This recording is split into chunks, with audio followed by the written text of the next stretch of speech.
शांति।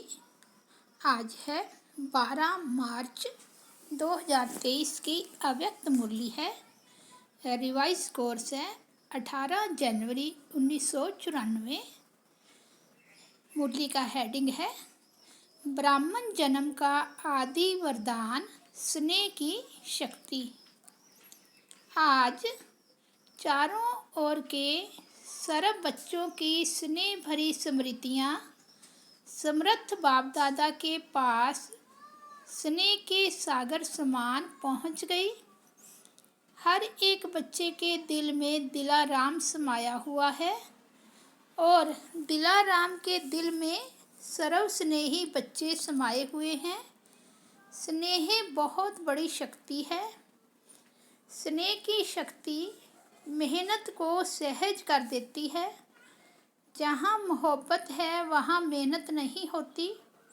मेहनत मनोरंजन बन जाती है, खेल लगता है।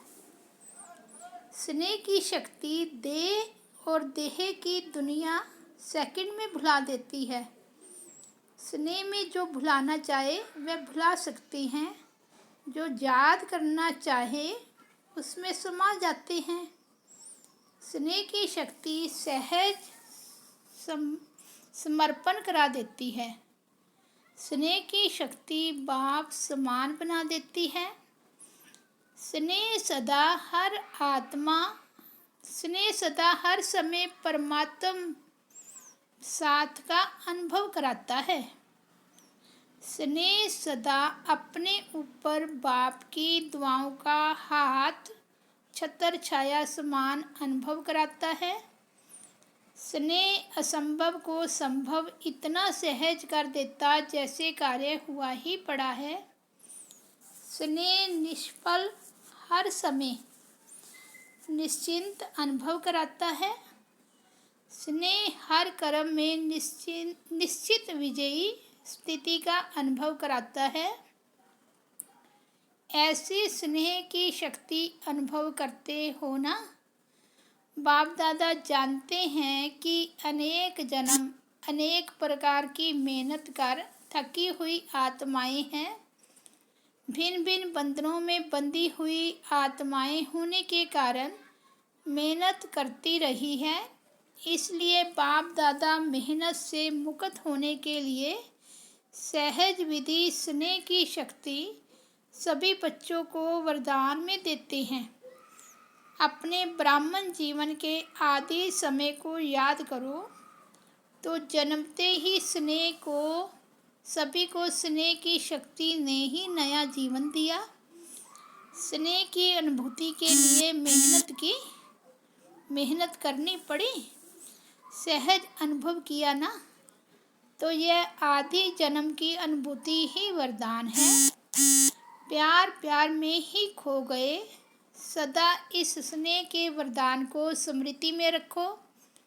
मेहनत के समय इस वरदान द्वारा मेहनत को परिवर्तन कर सकते हो। बाप दादा को बच्चों का मेहनत अनुभव करना अच्छा नहीं लगता। स्नेह के शक्ति की विस्मृति मेहनत अनुभव कराती है। कितनी भी बड़ी कैसी भी परिस्थिति हो, प्यार से स्नेह से परिस्थिति रूपी पहाड़ भी परिवर्तन हो पानी समान हल्का बन जा सकता है। पत्थर को पानी बना सकते हैं। कैसा भी माया का विकराल रूप व रायल रूप सामना करे तो सेकंड में स्नेह के सागर में समा जाओ तो सामना करने की माया की शक्ति समाप्त हो जाएगी। आपके समाने की शक्ति छू मंत्र नहीं लेकिन शिव मंत्र बन जाएगी। सबके पास शिव मंत्र की शक्ति है ना कि खो जाती है। शिव स्नेह में समा जाओ। सिर्फ डुबकी मारकर नहीं निकल आओ। थोड़ा समय स्मृति में रहते हो। मीठा बाबा प्यारा बाबा डुबकी लगाकर फिर निकल आते हो तो माया की नज़र पड़ जाती है। समा जाओ तो माया की नज़र से दूर हो जाएंगे। और कुछ भी नहीं आए तो स्नेह की शक्ति जन्म का वरदान है। उस वरदान में खो जाओ। खो जाना नहीं आता है। स्नेह तो सहज है ना, सबको अनुभव है ना। कोई है जिसको ब्राह्मण जीवन में रूहानी स्नेह का अनुभव नहीं हो? है कोई? स्नेह ही सहज योग है। स्नेह में समाना ही संपूर्ण ज्ञान है। आज के दिन का महत्व भी स्नेह है। अमृत वेले से विशेष किस लहर में लहरा रहे हो? बाप दादा के स्नेह में ही लहरा रहे हो। सर्व आत्माओं के अंदर एक बाप के सिवाय और कुछ याद रहा? सहज याद रही ना कि मेहनत करनी पड़ी? तो सहज कैसे बनी? स्नेह के कारण। तो क्या सिर्फ आज का दिन स्नेह का है? संगम युग है ही परमात्म स्नेह का युग।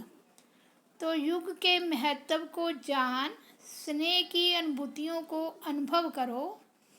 स्नेह का सागर, स्नेह के हीरे मोतियों की थालियाँ दे रही हैं। तो अपने को सदा भरपूर करो। थोड़े से अनुभव में खुश नहीं हो जाओ, संपन्न बनो। भविष्य में तो स्थूल हीरे मोतियों से सजेंगे। यह परमात्म प्यार के हीरे मोती अनमोल हैं। तो इससे सदा सजे सजाए रहो। चारों ओर के बच्चों की याद, स्नेह के गीत बाप दादा सदा ही सुनते रहते हैं। लेकिन आज विशेष स्नेह स्वरूप बच्चों को स्नेह के रिटर्न में सदा स्नेही भव, सदा स्नेह के वरदान द्वारा सहज उड़ती कला का विशेष फिर से वरदान दे रहे हैं। सदा जैसे छोटे बच्चे होते हैं, कोई भी मुश्किल बात आएगी व कोई भी परिस्थिति आएगी तो माता पिता की गोदी में समा जाएंगे। ऐसे सेकंड में स्नेह की गोदी में समा जाओ तो मेहनत से बच जाएंगे। सेकंड में उड़ती कला द्वारा बाप दादा के पास पहुंच जाओ तो कैसे भी स्वरूप में आई हुई माया दूर से भी आपको छू नहीं सकेगी, क्योंकि परमात्म छत्र छाया के अंदर तो क्या, लेकिन दूर से भी माया की छाया आ नहीं सकती। तो बच्चा बनना अर्थात माया से बचना। बच्चा बनना तो अच्छा है ना। बच्चा बनने का अर्थ ही है स्नेह में समा जाना। अच्छा, चारों ओर के दिलाराम के दिल में समाये हुए बच्चों को, सदा मेहनत को मोहब्बत में परिवर्तन करने वाली शक्तिशाली आत्माओं को, सदा परमात्म स्नेह के संगम युग को महान अनुभव करने वाली श्रेष्ठ आत्माओं को, सदा स्नेह की शक्ति से बाप के साथ और दुआओं के हाथ को अनुभव कर औरों को भी कराने वाली विशेष आत्माओं को, सदा स्नेह के सागर में समाये हुए समान बच्चों को, स्नेह के सागर बाप दादा का याद प्यार और नमस्ते। दादियों से मुलाकात। आज के दिन क्या क्या याद रहा? विशेष विल पावर के हाथ याद आए। विल पावर सब कार्य सहज करा देती है। ब्रह्मा बाप ज़्यादा याद आया जब बाप दादा दोनों याद रहे। फिर भी ब्रह्मा बाप की याद के चरित्र सभी को विशेष याद आते रहे। ब्रह्मा बाप ब्रह्मा बना ही तब जब बाप दादा कंबाइंड हुए। परमात्म प्रवेशता के साथ ही ब्रह्मा का कर्तव्य शुरू हुआ। इस अव्यक्त स्वरूप के अव्यक्त रूप के चरित्र भी न्यारे और प्यारे हैं।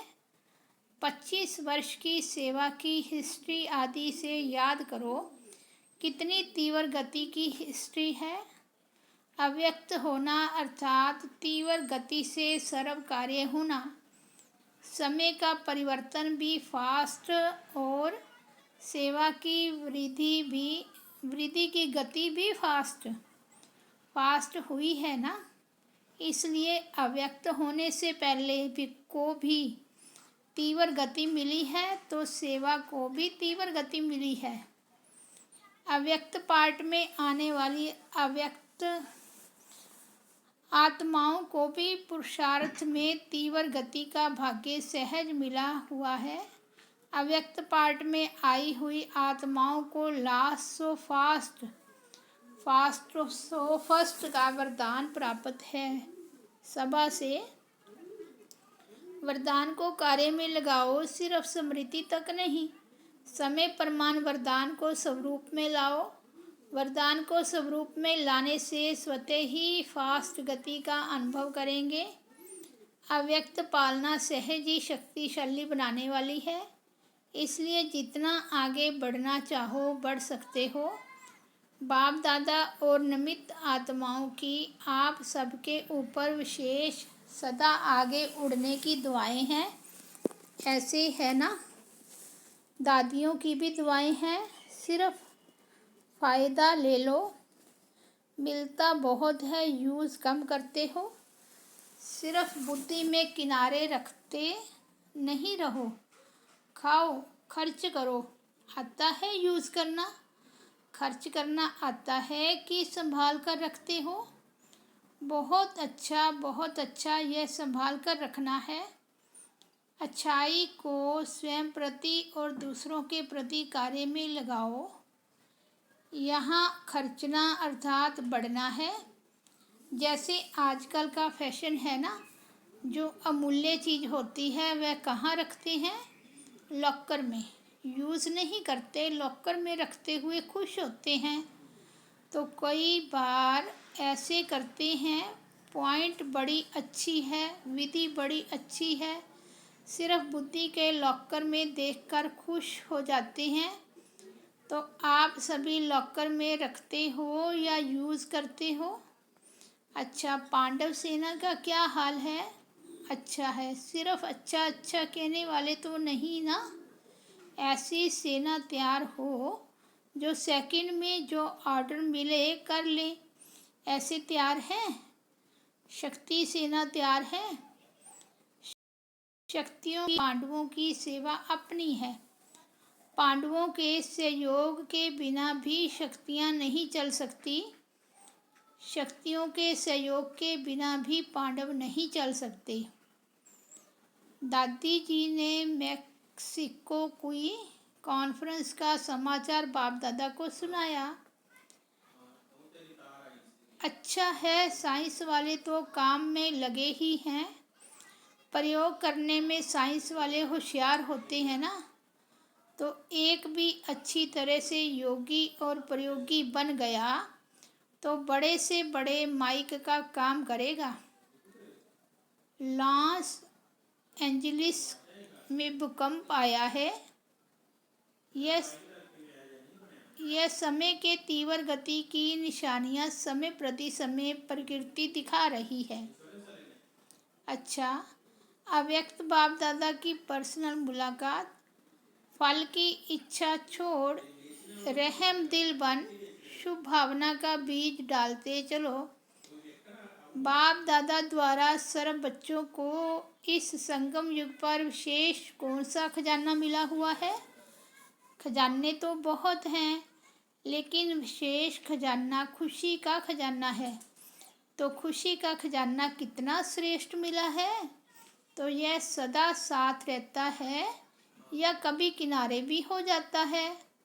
जब अनगिनत मिलता है तो हर समय खजाने को कार्य में लगाना चाहिए ना। लोग किनारे इसलिए रखते हैं कि आई वेल में काम में आएगा, लेकिन आपके पास तो अथाह है। इस जन्म की तो बात छोड़ो, लेकिन अनेक जन्म यह खुशी का खजाना साथ रहेगा। अनगिनत है तो यूज़ करो ना। बाप दादा ने पहले भी सुनाया है कि प्राण चले जाएं लेकिन खुशी नहीं जाए। इसलिए खुशी को कभी भी किनारे नहीं रखो और ही महादानी बनो, क्योंकि वर्तमान समय और कुछ भी मिल सकता है लेकिन सच्ची खुशी नहीं मिल सकती। अल्पकाल की खुशी प्राप्त करने के लिए लोग कितना समय व धन खर्च करते हैं, फिर भी सच्ची खुशी नहीं मिलती। तो ऐसे आवश्यकता के समय आप आत्माओं को महादानी बनना है। कैसी भी अशांत आत्मा, दुखी आत्मा हो, अगर उसको खुशी की अनुभूति करा दो तो कितनी दिल से दुआएं देगी। आप दाता के बच्चे हो तो फराक दिली से बांटो। बांटना तो आता है ना, तो क्यों नहीं बांटते हो। समय को देख रहे हो, दिल से रहम आना चाहिए। जो अशांति दुख में भटक रहे हैं वो आपका परिवार है ना, परिवार को सहयोग दिया जाता है ना। तो वर्तमान समय महादानी बनने के लिए विशेष रहम दिल के गुण को इमर्ज करो। आपके जड़ चित्र वरदान दे रहे हैं, तो आप भी चैतन्य में रहम दिल बन बांटते जाओ, क्योंकि परवश आत्माएं हैं। कभी भी यह नहीं सोचो कि यह तो सुनने वाले नहीं हैं, यह तो चलने वाले नहीं हैं। नहीं, आप रहम दिल बनो, देते जाओ। गाया हुआ है कि भावना का फल मिलता है। तो चाहे आत्माओं में ज्ञान के प्रति, योग के प्रति शुभ भावना नहीं भी हो, लेकिन आपकी शुभ भावना उनको फल दे देती है। ऐसे नहीं सोचो कि इतना कुछ सेवा की लेकिन फल तो मिला ही नहीं। लेकिन फल एक जैसे नहीं होते। कोई सीज़न का फल होता है, कोई सदा का फल होता है। तो सीज़न का फल सीज़न पर ही फल देगा ना। तो अपने शुभ भावना का बीज डाला, अगर सीज़न का फल होगा तो सीज़न में निकलेगा ही।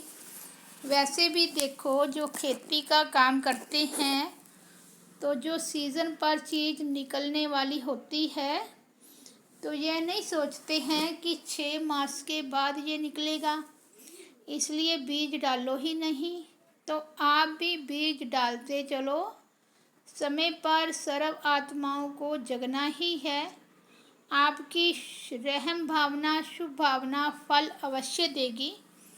अगर कोई अपोजिशन भी करता है तो भी आपको अपने रहम की भावना छोड़नी नहीं है।